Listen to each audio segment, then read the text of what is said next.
ओशो ने अखंड ध्यान योग के बारे में क्या कहा, आज हम उनके द्वारा कही गई अखंड ध्यान योग पर बातों को जानेंगे। नमस्ते। किसी भी संप्रदाय या धर्म से कोई संबंध नहीं है। मुझे जीवन में आनंद और शांति के दर्शन होने लगे हैं। एक गहन जागृति मुझे स्पष्ट दिखाई देने लगी है और मेरा मन करता है कि इस अनुभूति में आपको भी सहभागी बनाऊं। मेरे बोलने के पीछे कोई और कारण नहीं सिवाय इसके कि मैं इस प्रकार के आनंद को प्रत्यक्ष देख रहा हूं। मुझे यह स्पष्ट प्रतीत होता है कि प्रत्येक व्यक्ति के लिए उसकी आनंद को पाने की पूरी संभावना है। प्रत्येक मनुष्य के भीतर एक आंतरिक शांति तक पहुंचने का मार्ग विद्यमान है। प्रत्येक व्यक्ति की चेतना अभी दुख, पीड़ा और अशांति में डूबी हुई है, किंतु उसी चेतना में परम आनंद की ओर उठने की संभावना भी छिपी है। इसी संभावना के संबंध में आपसे कुछ बातें कहना चाहता हूँ। पूरे विश्व में मैंने यह देख रहा हूँ कि आनंद क्षीण होता जा रहा है और लोगों के मन दुख और निराशा से भरे जा रहे हैं।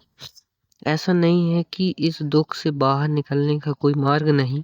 मनुष्य पहले भी इस धरती पर रहे, किंतु इतिहास में पहली बार ऐसा हुआ कि हम अपने ही आनंद, शांति और प्रकाश के केंद्र से इतने दूर हो गए हैं। हमने उन मार्गों को छोड़ दिया है जिन पर चलकर अतीत में मनुष्य ने जीवन की सर्वोच्च अनुभूति को पाया था। आज मनुष्य एक ऐसे भ्रम में जी रहा है मानो इस सीमित जीवन के घेरे के बाहर कुछ भी नहीं। हम उसी घेरे में दौड़ते रहते हैं, आशा करते हुए कि कहीं न कहीं आनंद मिल जाएगा, और अचानक मृत्यु आकर सब कुछ समाप्त कर देती है। तब पता चलता है कि इतनी दौड़ भाग के बाद भी हम कहीं नहीं पहुंचे। मैं इसे एक छोटी सी कहानी से समझाना चाहता हूँ। एक काल्पनिक कथा है। एलिस नाम की एक लड़की परियों के देश पहुंची। वहां उसने जमीन से आकाश तक एक लंबा रास्ता तय किया। बहुत दौड़ी, पर जब ऊपर पहुंची तो देखा कि दूरी वही की वही है। सुबह का सूरज था, दोपहर हो गई, फिर शाम आ गई, पर मंजिल उतनी ही दूरी रही। थककर वह गिर पड़ी और उसने पूछा, यह कैसा देश है जहाँ चलने से रास्ता छोटा नहीं होता। रानी ने उत्तर दिया, यह केवल इस देश में नहीं, तुम्हारे देश में भी ऐसा ही है। कोई भी रास्ता तुम्हें अंतिम सत्य तक नहीं ले जाता।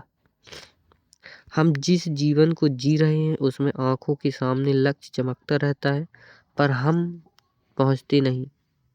दौड़ पूरी हो जाती है पर तृष्णा पूरी नहीं होती। यही जीवन का झूठा चक्र है।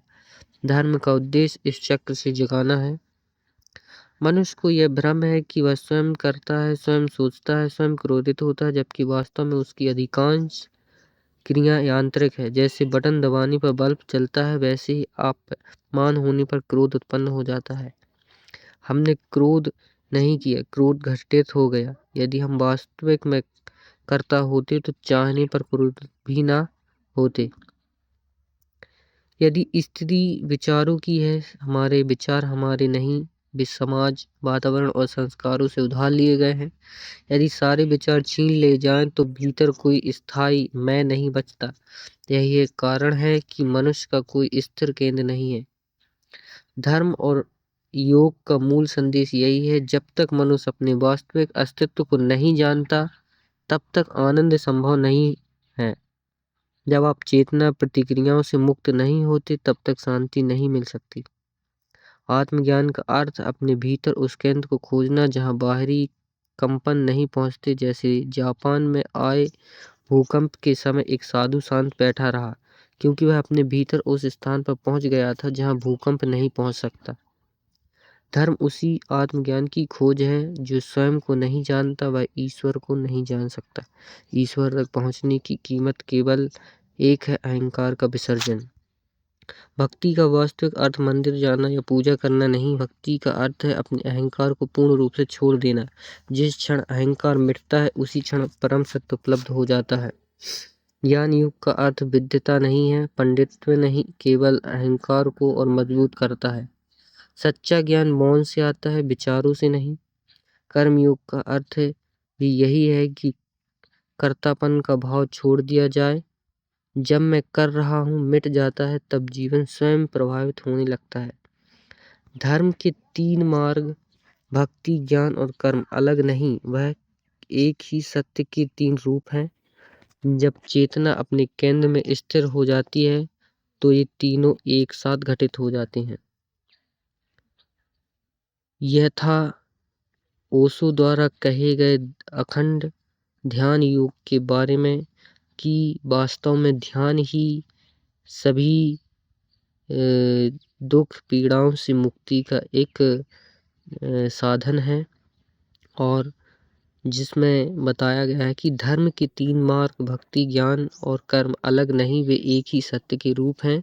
जब चेतना अपने केंद्र में स्थिर हो जाती है तो ये तीनों एक साथ घटित हो जाते हैं। यही सत्य है